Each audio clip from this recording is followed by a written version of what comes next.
Rating agency Fitch ratings ने भारत की rating में किसी भी तरह का बदलाव नहीं किया है और आउटलुक स्टेबल बताते हुए रेटिंग को ट्रिपल बी नेगेटिव पर बरकरार रखा है। फिच रेटिंग्स ने भारत की ग्रोथ के अनुमान में 90 बेसिस पॉइंट की बढ़ोतरी भी की है।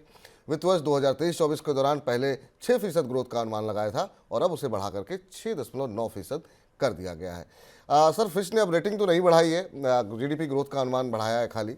इसका असर किस तरीके से देख रहे हैं आप?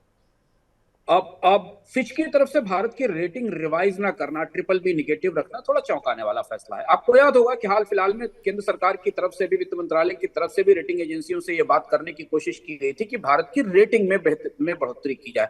भारत की सॉवरेन रेटिंग काफी खराब है और उसको लेकर काफी बहस होती है भारत के अर्थशास्त्रियों के बीच में और अंतर्राष्ट्रीय अर्थशास्त्रियों के बीच में कि क्या भारत की रेटिंग इतनी कमजोर, इतनी खराब होनी चाहिए।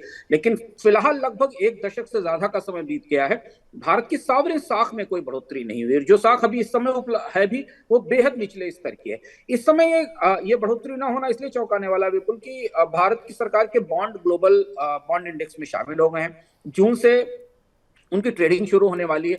उस ट्रेडिंग की रोशनी में भारत की सॉवरेन साख का बढ़ना या बेहतर होना बेहद जरूरी था, क्योंकि इतनी कमजोर या इस तरीके की ट्रिपल बी निगेटिव या सबसे निचले स्तर की साख के बाद भारतीय बाजार के भारत सरकार के बॉन्ड्स को अंतर्राष्ट्रीय बाजार में निवेशक किस तरह लेंगे, ये थोड़ा समझ पाना अभी मुश्किल है। लेकिन फिर एक बार ऐसा हुआ है कि सरकार की तरफ से कोशिशों के बाद भी अंतर्राष्ट्रीय रेटिंग एजेंसियां पिघली नहीं है। उन्होंने भारत की रेटिंग को बेहतर करने में कोई दिलचस्पी नहीं दिखाई। वजह सबसे बड़ी यही है, जिस पर लगातार चर्चा होती है रेटिंग एजेंसियों के बीच में, वो भारत का राजकोषीय घाटा और कर्ज की परिस्थिति है।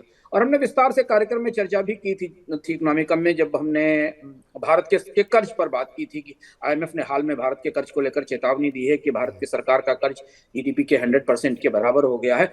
उसमें भी ये बात हम लोगों ने चर्चा में रखी थी कि ये एक ऐसा आंकड़ा है जिसे रेटिंग एजेंसियां बहुत करीब से देखेंगी, और जब तक भारत के कर्ज की परिस्थिति बेहतर नहीं होती तब तक रेटिंग एजेंसियां शायद भारत की साख में कोई बड़ा बदलाव नहीं करेंगी।